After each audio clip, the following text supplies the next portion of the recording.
여러분 이런 말 아시죠? 백지장도 맞들면 낫다.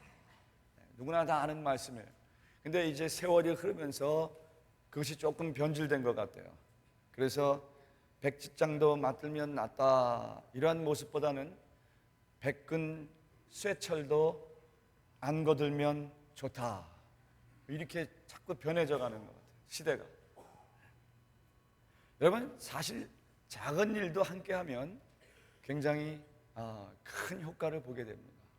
아무것도 아닌 일이지만 함께 협력해서 함께 손을 모으고 함께 입을 모으고 그래서 같이 일을 하게 되면 힘도 덜 들고 더 아름다운 모습을 경험하게 되죠. 가정에서도 마찬가지죠. 청소 모르겠어요. 저희 집은 크질 않기 때문에, 큰 집은 많이 힘들겠지만 뭐 이렇게 보통 사이즈 집은 혼자 청소할 수 있어요. 그런데 부부가 같이 청소를 하게 되면 재미도 있고 신도 나고 그리고 또 빨리 끝나게 되죠. 큰 일도 마찬가지예요. 큰 집도 마찬가지고 집을 짓는 일도 여럿이서 함께하면 빨리 짓고 힘도 덜 들게 되는 것입니다. 그렇게 함께 일하게 되면 더 의욕도 생기고 더 많은 것도 경험하게 되죠. 오늘 갈라디아서 6장은 실천에 대해서 바울이 권면을 합니다. 갈라디아 교회를 세우고 갈라디아 교회에 좀 안 좋은 소식을 듣고 그래서 그것을 해결하기 위하여 바울은 정성을 다해 서신을 보냅니다. 거짓 교사들이 들어와서 하나님의 진리를 왜곡시키고 오직 복음으로만, 믿음으로만 구원을 받는 것을 자꾸 혼돈시킴으로 인해서 문제가 생겼어요. 그래서 그것을 바로잡기 위해서 율법이 아니라 복음이다, 머리만 크게 하는, 지식만 크게 하는 그런 율법, 내 자신만 알게 하는 율법, 내가 무엇을 잘못하고 무엇을 잘하고 있는지만 알고 끝나고 말아버리는 그런 율법이 아니라 심령 골수까지 들어와 쪼개서 의로 교육하기에, 그래서 영생을 소유하게 해줄 수 있는 복음만이다. 그것을 갈라디아 교회 교인들에게 간절하게 얘기하면서 5장에서는 성령을 부각시킵니다. 그래서 성령이란 단어를 자꾸 쓰면서 줄을 이루면서 그래서 성령의 열매가 이런 것이다 이렇게 얘기를 하죠. 그러면서 6장에 와서는 이제 실천해야 된다 하고 하는 실천의 말씀을 하는 것입니다. 그러면서 실천의 말씀 첫 번째로 서로 짐을 나누어지라. 이것이 복음으로 사는, 믿음으로 의로워서 살게 되는 그리스도인들의 삶의 모습이다. 그렇게 권면을 하고 있는 것입니다. 그래서 오늘 본문 내용을 잠깐 요약해 보면 성도 가운데 범죄한 자가 있으면 외면하고 따돌리고 그렇게 하지 말고 그 사람들을 온유한 마음으로 그 잘못된 것을 바로 잡아주라. 그리고 바로 잡아주는 것으로 끝나지 말고 나도 돌이켜서 한번 돌아보고 내 자신을 뒤돌아봐서 그것을 계기로 삼고 나에게 부여된 그러한 짐을 반드시 지면서 살아가라. 이것이 바울의 오늘 본문을 통한 교훈입니다. 2절에 보게 되면 짐이라는 말이 나옵니다. 너희가 짐을 서로 지라. 이 짐이라고 하는 것은 홀로 감당할 수 없는 아주 무거운 짐을 말합니다. 수고하는 무거운 짐, 아주 감당하기 무거운 것, 그리고 다른 사람들에게 지고 있는 아주 막중한 혼자 감당할 수 없는 그러한 짐을 말하는 거죠. 범죄함으로 인하여 겪게 되는 어떤 그런 고민, 고통, 수고, 이런 모든 무거운 짐들을 같이 나누는데 계속해서 힘써야 한다, 그런 말씀을 하고 있는 것입니다. 여러분, 군대에서 한 병사가 행군 중에 낙오되거나 또는 갑자기 불의의 사고가 발생하게 되면 그 부대 전체가 다 같이 책임을 지죠. 왜 그렇습니까?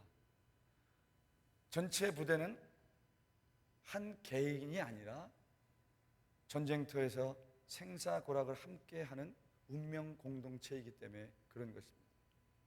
이와 마찬가지로 하나님의 부르심을 입은 저와 여러분, 교회, 모든 성도는 고린도전서 12장 13절에 있는 말씀처럼 그리스도 안에서 한 몸이 된 지체다 말씀하고 있습니다.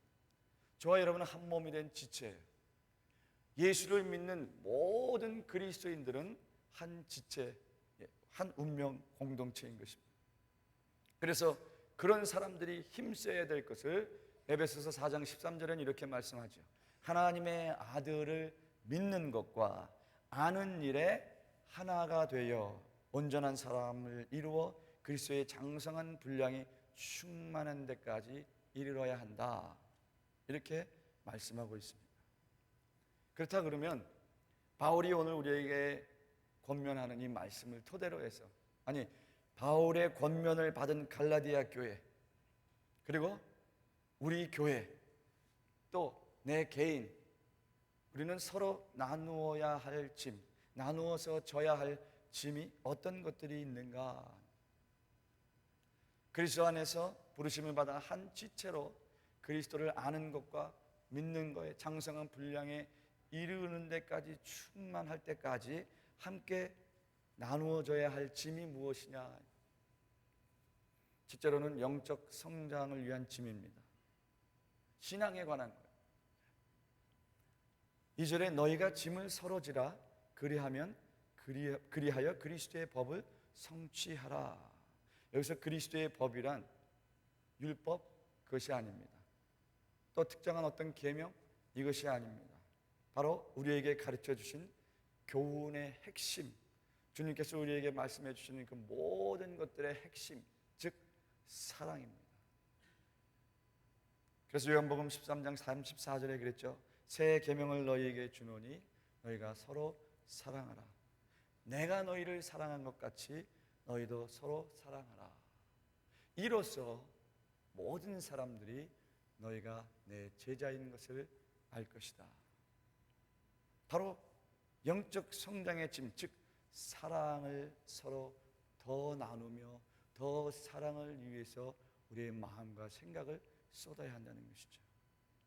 그런데 아까 말씀드린 것처럼 현대 시대는 조금 이상해져 가는 거예요. 정의 메말은 아주 그러한, 그러니까 이성만 완전히 드러나고 정은 차츰차츰 묻어져 가는 것 같아요. 아주 메마른 채, 정이라고는 찾아볼 수는 있겠지만 매우 그러면서 우리가 늘 이성만 이렇게 존재하는 것 같아요. 그래서 심지어는 당신이 죽어야 내가 삽니다. 네가 죽어야 내가 산다는 이론이 너무나 팽창해요. 그래서 심지어는 부모 형제조차도 내가 필요한, 내가 소유하고자 하는 그것에, 그 영역에 방해가 된다 그러면, 해가 된다 그러면 그저 가차없이 버려버리는 그러한 세상의 모습, 이것이 우리가 살아가는 현대 세상의 모습인 것 같습니다. 그러나 바울은 오늘 본문에서 너희가 짐을 서로 지라 그렇게 말씀하고 있습니다. 그리하여 그리스도의 법을 성취하라. 사랑으로 온전케 되어 그리스도의 영광을 드러내라는 것이죠. 그래서 교회 안에는 세상처럼 이기주의적 이성을 버려야 하는 거예요. 교회 안에 들어오게 되면 세상의 모습이 없어져야 돼요. 교회 안에 들어오면 세상 이기적인 것이 없어져야 돼요. 그렇게 하려면 어떻게? 우리가 먼저 예수님의 마음으로 대해야 한다는 거예요. 우리가 먼저 예수 그리스도의 모습을 보여라 하는 것입니다. 히브리서 3장 12절 13절 믿지 않는 악한 마음을 품고 살아계신 하나님을 떠나는 사람이 아무도 없도록, 복음의 자리에서 이탈되어지는 사람이 아무도 생겨나지 아니하도록 날마다 서로 피차 권면하여 아무도 죄의 유혹에 빠지지 않도록 그렇게 하라. 믿음이 약한 자들에게 믿음이 없다고 비난하기보다는 믿음이 없는 사람의 영적 성장을 위해서 내가 먼저 예수님의 마음으로 다가가고, 정말 사랑할 수 없는 사람임에도 예수님의 사랑으로 다가가서 그 사람도 역시 예수 그리스도 안에서 구원의 반열에서 이탈되어지지 아니하도록. 왜? 그들도 나와 함께 영적 짐을 서로 나누어 줘야 할 지체이기 때문에. 지체라고 하는 것은 한 몸을 말하는 거 아니겠어요? 그래서 우리는 그 사람의 영적 성장을 위해서 그 사람이 가지고 있는 아픔을 함께 지면서 그 사람에게 다가가 예수의 마음으로, 예수의 모습으로 그 고민, 고통, 아픔, 그런 것을 함께 지어 가야 하는 것입니다. 두 번째는 고난의 짐을 서로 나누어 줘야 합니다. 이것은 관계에 관한 것입니다. 생활 속에서, 관계에서 나타나는 것입니다. 만일 누가 아무것도 되지 못하고 된 줄로 생각하면 스스로 속임이라 3절에 기록하고 있습니다. 또 4절에는 각각 자기의 일을 살피라. 그리하면 자랑할 것이 자기에게는 있어도 남에게는 있지 아니하리니. 이 말씀은 무슨 말씀이냐면, 자기가 대단한 존재로 착각하거나 내가 높은 지위에 있다고 여기는 그러한 교만을 풍자적으로 묘사한 것입니다. 그렇죠? 그런 사람들 심령 가운데는 온유한 마음도 없고 다른 사람의 짐을 나누어 질 만한 그러한 사랑하는 마음도 없는 사람들입니다. 왜? 자기가 최고인 줄 알고, 자기가 제일 높은 줄 알고, 그런 사람들로 하여금 그게 아니라고 하는 것을 알게 해주라는 거예요. 어떻게 알게 해줄 수 있겠습니까? 외면하고 멀리 떨어져 있다면 그런 것을 알게 해줄 수 있는 기회가 없어요.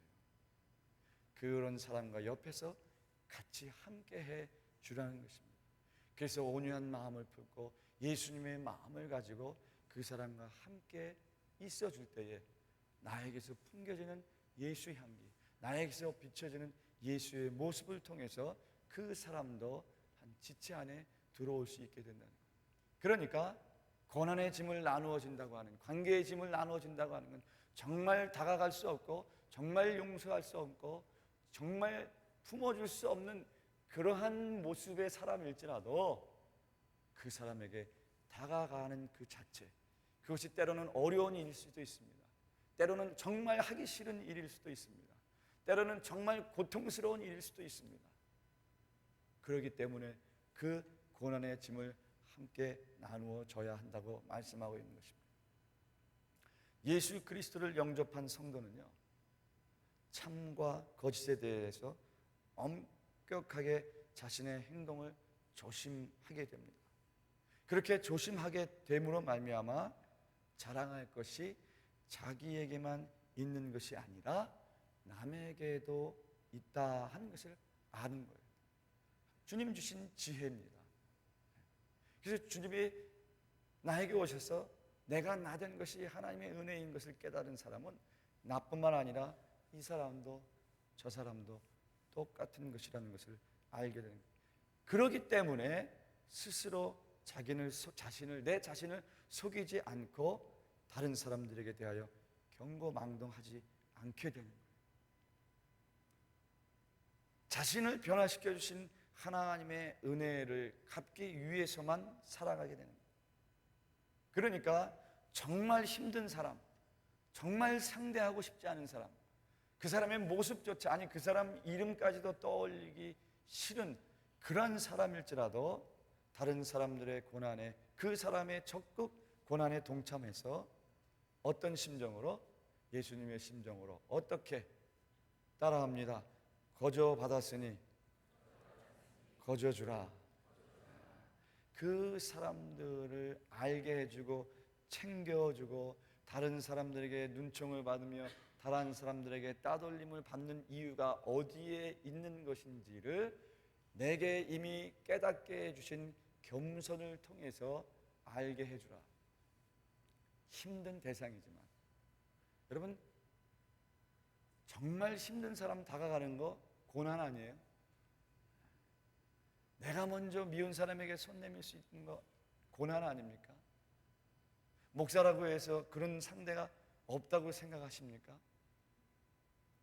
있죠. 더 많이 노력하고 더 많이 믿음으로 간구하며 더 많이 해보려고 하는 열정과 의지가 있는 거예요. 여러분도 똑같은, 정말 힘든 사람, 그 사람과 함께하는 것이 고난이라 그러면 그 고난의 짐을 나누어 져야 한다는 것입니다. 고린도전서 12장 26절에 만일 한 지체가 고통을 받으면 모든 지체가 함께 고통을 받고 한 지체가 영광을 얻으면 모든 지체가 함께 즐거워하느니라 말씀하셨습니다. 다른 지체가 겪는 고난은 남의 일이 아니에요. 나와 상관없는 사람이 아니라는 것입니다. 바로 그 사람이 정말 밉지만 정말 가까이 하는 것이 고난 같은 일일지라도 바로 그것이 나의 일이며 바로 그런 사람이 나에게 있다 하면, 그런 사람을 나에게 붙여주신 이유가 있다면 내 모습 속에도 아직 그러한 모습이 있기 때문에 그 사람을 통해서 내 연약한 모습을 깨닫게 해주시는 하나님의 은혜인 줄로 믿습니다. 그래서 그 고난의 짐을 나누어져야 한다는 것입니다. 그래서 모든 어려움을 당하는 그런 사람에게 가까이 가 그 자리까지 가서 그 고난의 짐을 지어야 하는 자리까지 나가야 하는 것입니다. 물질도 필요합니다. 물질로 도와주고 물질로 뭐 좀 보태주고 그것으로 끝날 수 있다 그러면 얼마나 좋겠습니까? 물질을 통해서 슬픔을 함께 나누어 줄 수 있다 그러면 얼마나 좋겠습니까? 그러나 물질로 그 사람의 슬픔을 달랠 수 있는 것이나 물질로 그 사람의 부족한 것을 채워줄 수 있는 것, 물질로 그 사람이 영생의 자리에 들어갈 수 있도록 해주는 것이 아니라 예수 그리스도의 능력으로 주님을 믿는 믿음으로 들어갈 수 있게 되기 때문에 그것을 나누어 주기 위해서 나는 그 자리로까지 나아가야 하는 고난의 짐을 나누어 줘야 한다는 것입니다. 그래서 그런 사람들의 선한 이웃이 되어 주시기를 바랍니다. 외로움과 소외의 상처의 짐을 바로 내가 함께 나누어 줘야 하는 것입니다. 세 번째로는 사명의 짐을 서로 나누어 줘야 합니다. 사명의 짐. 여러분, 교회의 제일 우선적인 사명, 교회된 목적이 뭡니까? 그것은 한 생명이라도 더 구원하는 거 아니에요? 영혼 구원에서 그리스도의 제자 만들어서 또 그 그리스도의 제자된 그 사람으로 하여금 또 한 생명을 탄생시키게 하는 그런 일을 감당하는 것이 교회 아닙니까? 마치 노아를 통해서 방주로 인해 하나님께서 하나님의 백성을 구원하셨던 것처럼 바로 이 시대의 방주가 교회 아닙니까? 바로 그 교회의 사명을 하는데 같이 짐을 나누어 줘야 한다는 것입니다. 사역, 선교, 봉사, 교회를 청소하고 정리정돈하는 것, 이 모든 것들을 같이 나누어 줘야 한다는 거예요. 5절에 그런 말씀 있죠? 각각 자기의 짐을 질 것이라. 여기서 이 짐은 2절에서의 짐과 좀 다른 의미입니다. 2절에서의 짐, 그것은 무거운 짐, 정말 정신적으로 또 신앙적으로 내 내면에 있는 어떤 그런 괴로움, 좌절, 고통, 이러한 무거운 짐을 말한다 그러면 이 5절에 있는 자기의 짐을 질 것이다 하는 것은 마치 군인들이 행군할 때 각각 각 군인이 지는 그 백팩을 말하는 거예요. 나만이 져야 될 짐. 우리 선교 갈 때 각각 하나 그 핸드캐리어 백 지잖아요. 갖고 가잖아요. 그거를 말하는 겁니다. 자기가 지어야 하는 짐. 그러니까 성도들이 생활 속에서 개인의 형편에 따라 담당해야 할 의무를 말하는 거예요. 교회 안에서, 가정에서, 직장에서 여러분 개인이 가지고 있는 할당받은 그런 일과 의무를 말하는 것입니다. 성령을 쫓아 사는 우리 하나님의 백성들, 그리스도인이 각각 자기에게 맡겨진 일과 의무, 바로 이런 것들을 다른 사람들에게 미루지 말고 마땅히 성실하게 기쁜 마음으로 수행하라는 신앙적인 권면인 것입니다.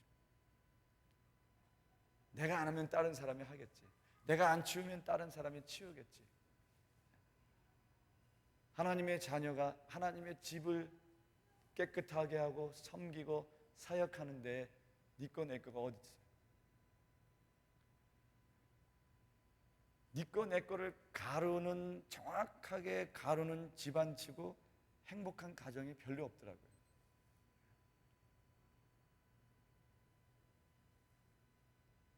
자, 그렇다면 그리스도인의 사명, 곧 나에게 맡겨진 일이 무엇인가? 여러분 한번 스스로 질문해 봐야 될 필요가 있지 않겠습니까? 여러분이 교회에 출석합니다. 그리스도인으로서 교회의 사명을 같이 완수하기 위하여 함께 협력합니다. 그럼 여러분에게 맡겨진 일이 무엇일까요? 나에게 맡겨진 일이 무엇입니까? 부활하신 예수님은 제자들에게 모든 족속에게 가서 복음을 전하라 말씀하셨습니다.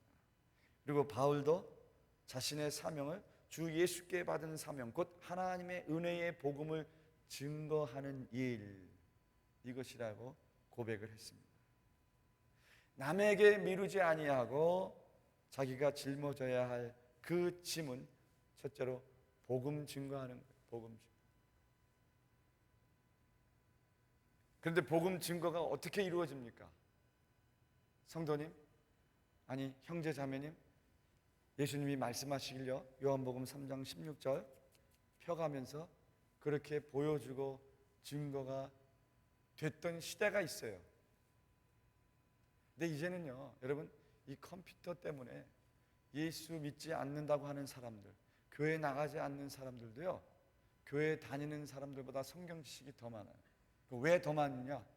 그거를 이렇게 비판적으로 봐가지고 그런 것만 끄집어내가지고 지적하려고. 그래서 아무 교회 집사님, 아무 교회 장로님, 아무 교회 어떤 섬기시는 목사님, 장로님, 이런 비리를 다 끄집어. 성경이 이렇게 얘기 안 하던데? 그런 사람들에게 성경 펴가면서 하나님이 세상을 이처럼 사랑하사 독생자를 주셨습니다. 잘 알죠. 요한복음 3장 16절은 아는데 그 전에 3장 14절 15절은 아십니까? 나 잘 모르겠는데요. 그렇게 무한을 줄 수 있을 만큼 세상 사람들 우리보다 더 지식이 많아요. 그럼 무엇으로 복음을 증거할 수 있냐 이거예요. 한번 따라합니다. 생활로 예수 그리스도를 증거해야 한다. 기도한 만큼, 헌신하는 만큼, 교회에서 헌신하는 만큼, 교회에서 직분 받은 만큼 생활과 연결이 되어야 됩니다. 그럴 때에 교회 바깥이든 세상이든 교회 아니든 간에 예수 그리스도를 온전히 증거할 수 있는 것입니다. 그러기 위해서 내게 맡겨진 짐을 감당해야 한다는 거예요. 내게 맡겨진 짐이 뭡니까? 교회에서 봉사하기 전에 먼저 나는 아버지요, 먼저 어머니요, 자녀요, 그리스도인이라는. 교회에서 팔손 걷어붙이고 섬기고 헌신하고 바깥에 나가서 힘든 일 하는 거, 그게 집사님이기 때문에 하는 겁니까? 장로님이기 때문에 섬겨갑니까? 권사 직분 맡고 집사 직분 맡고 장로 직분 맡고 목사이기 때문에 섬겨가는 거예요? 그런 직분자이기 때문에 예수 증거하는 겁니까? 아니잖아요. 왜 합니까? 그리스도인이기 때문에, 예수님의 제자이기 때문에 하는 거예요. 내가 집사고 장로고 권사고 목사이기 때문에 하는 것이에요. 그렇기 때문에 그리스도인이기 때문에 그리스도인의 모습을 보이면 온전한 하나님의 사랑을 나타내 보일 때 나도 저 사람 같으면, 나도 저 기쁨 같으면, 나도 저 사랑 같으면 나도 맛보고 싶어. 머리로만 아는 지식을 통해서가 아니라 향기를 통해서 예수 그리스도를 증거하기 위해서 내게 맡겨진 짐, 성실한 직원으로서, 사장으로서, 남편으로서, 아내로서 주님께서 기뻐하시는, 주님께서 원하시는 그 모습으로 살아가라 하는 것입니다. 그리고 복음 증거하는 각 사람에게 믿음의 분량대로 은혜 주신 대로 여러 가지 사역, 여러 가지 섬김의 일, 각각 맡겨주신 그 일을 감당하라는 것입니다. 사명의 짐을 서로 각각 자기가 맡은 짐을 감당하는 것으로 나누어지면서 할 때에 한 사람 한 사람 한 사람이 모아져서 결국 세워지는 것이 그리스도의 교회가 세워지는 것입니다. 사랑하는 우리 필그림 식구 여러분, 서로 짐을 나누어 주십시오. 그러나 나누어지는 짐 속에 내가 감당해야 할 그 일이 비록 희생일지라도, 정말 힘든 일, 다가가기 힘든 일일지라도, 그리고 내게 맡겨주신, 내 개인에게 맡겨주신 그 일 직분이 남편으로, 아내로, 자녀로 힘든 일일지라도 각각 맡아서 수고에 참여하십시오. 교회에서 맡겨주신 조그마건 크건 그 일이 어떠한 걸지라도, 교회 청소하는 일을 맡겨졌을지라도 그 일을 기쁨으로 감당해 나가십시오. 그럴 때에 존귀케 되는 것은 예수 그리스도이십니다. 여러분, 페이스메이커라는 말 들어보셨죠? 이 페이스메이커, 이것은 그 팀 전체에서 우승이 가능한 사람, 승리가 가능한 사람을, 한 사람을 지적하고 그 사람을 위해서 같이 옆에서 가면서 그 사람의 심리적인 상태나 또 그 리듬, 흐름이나 이런 것을 다 맞춰주면서 옆에서 함께 해주는 사람을 페이스메이커라고 합니다. 실질적으로 옛날 올림픽에 그 우승을 지적해서 같이 가주는 사람이 그 사이클 경주하다가 사이클이 망가져가지고 그 뒤따르던 페이스메이커가 자기 자전거를 주고 자기는 이렇게 퇴장하는 그런 예가 있다고 합니다. 그게 뭐예요? 페이스메이커라고 하는 것은 그 사람을 위해서 자기의 생각, 자기의 어떤 컨디션, 자기의 기술뿐만 아니라 자기의 영광까지, 모든 것까지라도 포기할 수 있는 사람이 바로 페이스메이커입니다. 누가 그러셨어요? 예수 그리스도가 그렇게 하셨습니다. 중보자가 되어주세요. 막힌 담을 허시기 위하여 예수 그리스도의 피 흘리기까지 우리의 페이스메이커가 되었습니다. 바울도 중보자의 사명을 감당하기 위하여, 예수 그리스도의 복음을 증거하기 위하여 자기의 생명을 아끼지 않겠다고 고백했습니다. 주님 우리에게 소금이 되라고 말씀하십니다. 여러분, 설렁탕 집에 가서 뜨끈뜨끈한 설렁탕을 탁 식혀가지고 잘 익은 깍두기하고 탁 나옵니다. 그러면 어떻게 해요? 그냥 드시지 않죠? 거기다가 소금으로 간을 착 합니다. 맛을 한 번만, 조금 더 쳐야 돼. 소금 더 칩니다. 또 맛봅니다. 맛있다. 그러면서 뭐라 그럽니까? 야, 설렁탕 진짜 맛있다 그럽니까? 야, 소금 진짜 맛있다 그럽니까? 설렁탕 참 맛있다 그러지 소금 맛있다 그러는 분 안 계실 거예요. 우리는 소금이 되어야 됩니다.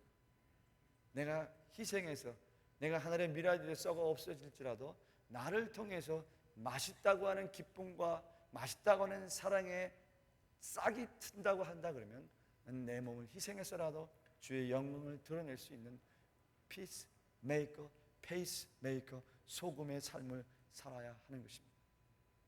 저는 오늘 여러분에게 간절히 부탁합니다. 서로 짐을 나누어 주십시오. 영적 성장의 짐을 나누어 주십시오.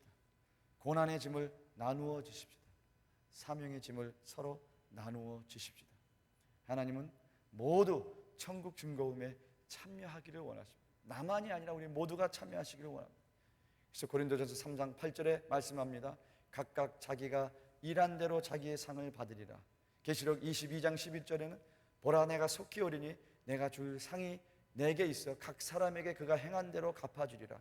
인자가 아버지의 영광으로 그 천사들과 함께 오리니 그때에 각 사람의 행한 대로 갚으리라. 바울의 권면을 통해서 우리의 선한 행위를 지금도 보고 계신 하나님 앞에 부끄러움 없이 설 수 있도록 천국 시민답게 우리에게 맡겨진 짐, 교회에게 맡겨진 짐, 그리고 내 개인에게 맡겨진 짐, 그것이 어떤 것이든 간에 함께 서로 그 짐을 나누어지는 우리 필그림 식구 모두 되시기를 주의 이름으로 간절히 축원합니다. 기도하겠습니다.